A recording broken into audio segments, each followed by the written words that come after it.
जय श्री कृष्णा सर। आप सभी का मेरे चैनल पर स्वागत है। आइए सुनते हैं सोमवार की व्रत कथा। एक साहूकार था।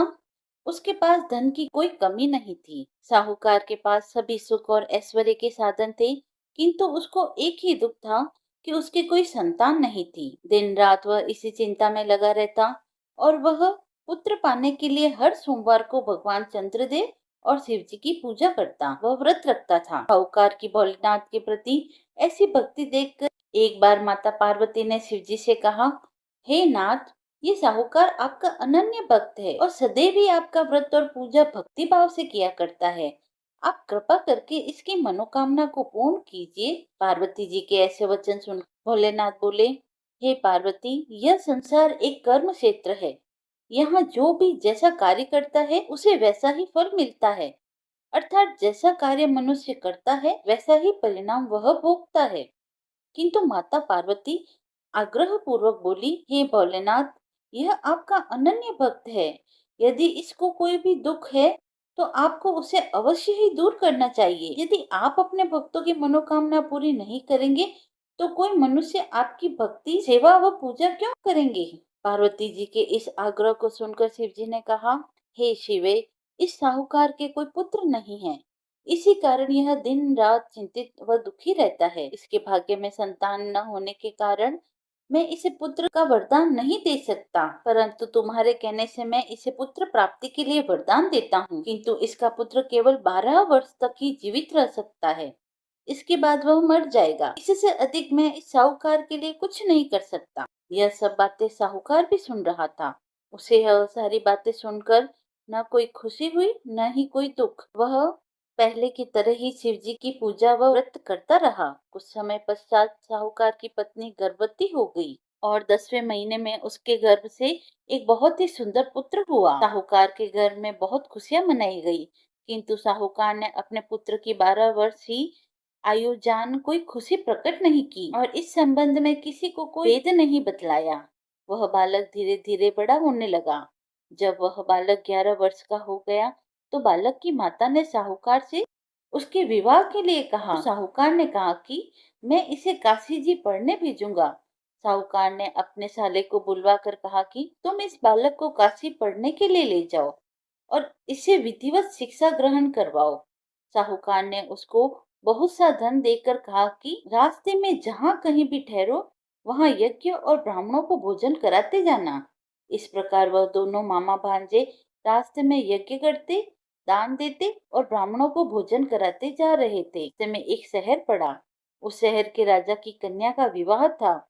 एक अन्य राजा का लड़का बारात लेकर आया था, लेकिन वह एक आंख से काना था। लड़के के पिता को इस बात की चिंता थी कि वर को देखकर कन्या के माता पिता विवाह में किसी प्रकार की अड़चन न डाल दे। उन्होंने साहूकार के अति सुंदर बेटे को देखा तो उनके मन में विचार आया कि क्यों न इस लड़के से विवाह का कार्य पूर्ण करा लिया जाए। यह विचार कर उसने लड़के और उसके मामा से कहा कि यदि आप फेरे व कन्यादान का कार्य पूर्ण करा देंगे तो आपकी बड़ी कृपा होगी और हम आपको बहुत सारा धन देंगे।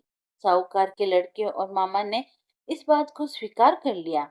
विवाह का काम भली प्रकार से पूरा हो गया।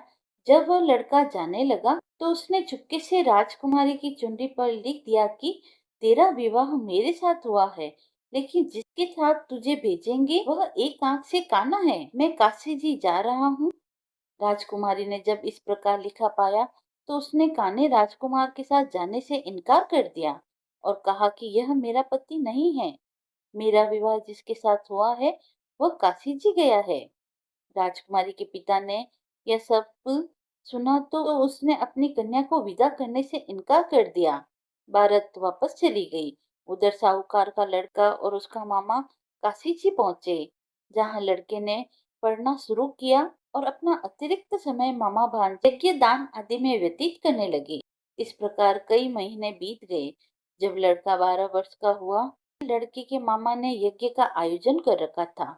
अचानक ही लड़के की तबीयत खराब हो गई।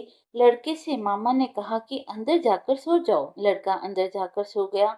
थोड़ी देर पश्चात लड़का मर गया। जब लड़के के मामा ने देखा कि वह मर गया है तो वह बहुत दुखी हुआ। उसने सोचा कि मैं पहले यज्ञ पूरा कर लूं, तब कुछ सोचूंगा। लड़के के मामा ने यज्ञ पूरा किया और फिर रोना प्रारंभ कर दिया। वह बहुत जोर जोर से रोने लगा।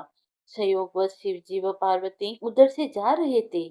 पार्वती ने भगवान भोलेनाथ जी से कहा, हे नाथ, कोई दुखी व्यक्ति रो रहा है, उसके कष्टों को दूर कर दो। और पार्वती जी वहां पहुंचे तो उन्होंने देखा वहां पर एक लड़का मरा हुआ पड़ा है। तब पार्वती जी ने देखते ही लड़के को पहचान लिया। पार्वती जी ने लड़के के मरने का कारण पूछा तो भोलेनाथ ने बताया, हे गौरी, इस लड़के की आयु इतनी ही थी, यह अपनी आयु पूरी कर चुका। तब पार्वती जी ने विनम्रता से कहा, महाराज, कृपा करके आप इस लड़के को जीवित कर दीजिए, नहीं तो इसके माता पिता इसके वियोग में तड़प तड़प कर अपनी जान दे देंगे।